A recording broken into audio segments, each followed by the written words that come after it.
हरियाली तीज यह त्यौहार हर साल सावन माह में शुक्ल पक्ष की तृतीया को मनाया जाता है। इस त्यौहार के विषय में मान्यता है कि माता पार्वती ने भगवान शिव को पाने के लिए तपस्या की थी।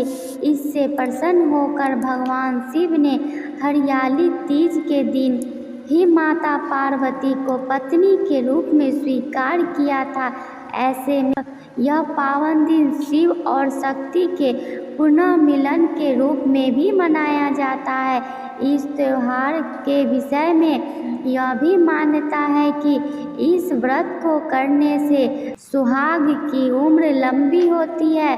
तीज के दिन स्त्रियां 16 श्रृंगार करती है, जिनमें हरी साड़ी और हरी चूड़ियों का विशेष महत्व है।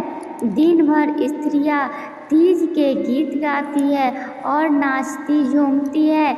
हरियाली तीज पर झूला झूलने का भी विधान है। स्त्रियां अपनी सहेलियों के साथ झूला झूलती है। कई जगह पति के साथ झूला झूलने का भी परंपरा है। मान्यता है कि कुंवारी कन्याओं को इस व्रत से मनचाहा जीवन साथी मिलता है। हरियाली तीज में हरी चूड़ियाँ, हरा वस्त्र और मेहंदी का विशेष महत्व है। मेहंदी सुहागन का प्रतीक चिन्ह है, इसीलिए महिलाएं सुहाग पर्व में मेहंदी जरूर लगाती है। इसकी शीतलता से प्रेम और उमंग को संतुलन प्रदान करने का भी काम करती है। शाम के समय भगवान शिव और माता पार्वती के पूजन के बाद चंद्रमा की पूजा की जाती है। इस दिन सुहागिन स्त्रियों को श्रृंगार का सामान भेंट किया जाता है।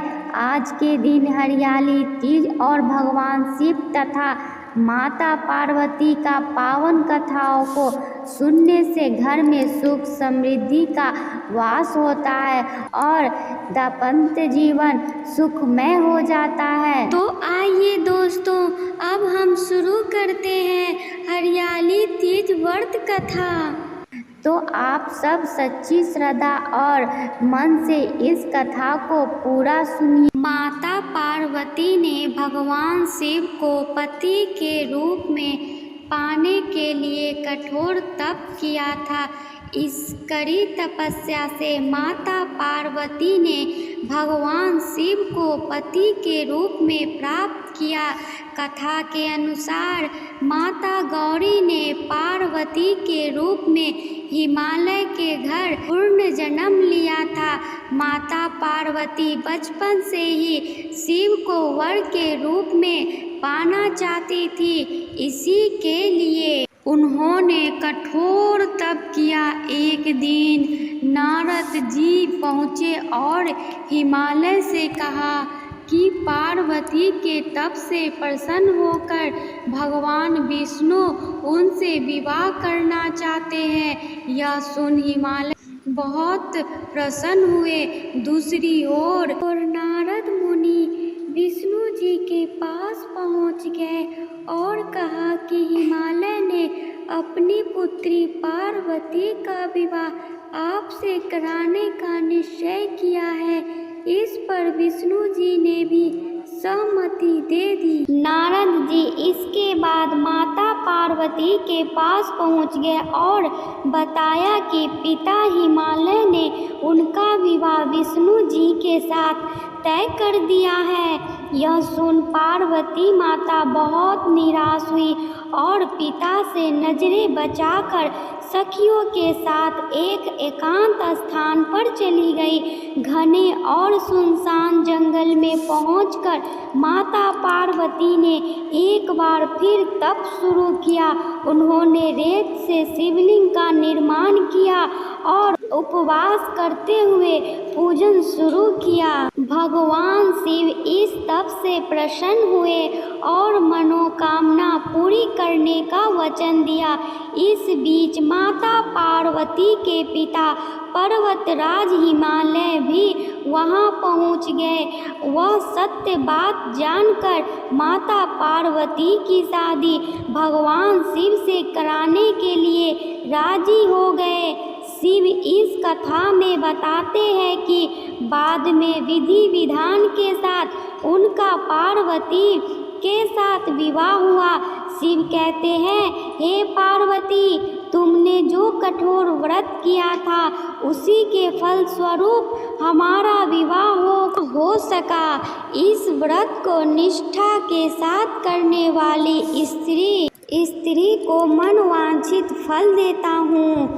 एक बार की बात है, जब भगवान शिव माँ पार्वती को उनके पूर्व जन्म के बारे में याद कराते हुए कहते हैं कि हे पार्वती, तुमने मुझे पति के रूप में पाने के लिए हिमालय पर कठिन तपस्या की थी। यहाँ तक कि तुमने अन्न और जल के साथ साथ सर्दी, गर्मी, बरसात जैसे सभी ऋतुओं में बहुत कष्ट सहा है।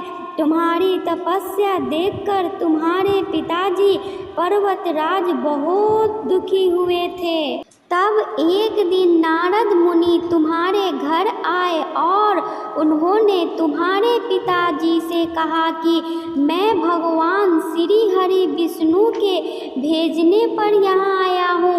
विष्णु जी आपकी पुत्री की तपस्या से बेहद प्रसन्न हुए हैं वह उनके साथ विवाह करना चाहते हैं। तब नारद मुनि की बात सुनकर तुम्हारे पिताजी अत्यंत प्रसन्न हुए और उन्होंने नारद जी से कहा कि वह विवाह के प्रस्ताव को स्वीकार करते हैं। यह सुनते ही नारद मुनि भगवान विष्णु के पास जाते हैं और उन्हें सूचित करते हैं। फिर भगवान शिव माता पार्वती से कहते हैं कि जब तुम्हारे पिताजी ने यह खबर तुम्हें सुनाई तो काफ़ी दुख हुआ, क्योंकि तुम मुझे पति के रूप में स्वीकार कर चुकी थी। इसके बाद तुमने अपने मन की पीड़ा अपनी सखी को सुनाई। तब तुम्हारी सखी ने एक घने जंगल में रहने का सुझाव दिया था। उसके बाद तुम बिना किसी को बताए वन में चली गई और जंगल में मुझे प्राप्त करने के लिए तुमने कड़ी तपस्या की। जब तुम्हारे अचानक लुप्त हो जाने की बात तुम्हारे पिताजी को पता चली तो वह बेहद चिंतित हुए थे। वह सोचने लगे कि इसी बीच अगर भगवान विष्णु बारात लेकर आ जाएंगे तब क्या होगा। उसके बाद भगवान शिव माता पार्वती को आगे कहते हैं कि तुम्हारे पिताजी तुम्हें खोजते खोजते धरती पाताल को एक कर दिया था, लेकिन तुम उन्हें नहीं मिली, क्योंकि उस समय एक गुफा में रेत से शिवलिंग बनाकर मेरी आराधना में पूरी तरह से लीन थी। तब मैं तुम्हारी तपस्या से प्रसन्न होकर तुम्हें मनोकामना पूरी करने का वचन दिया था।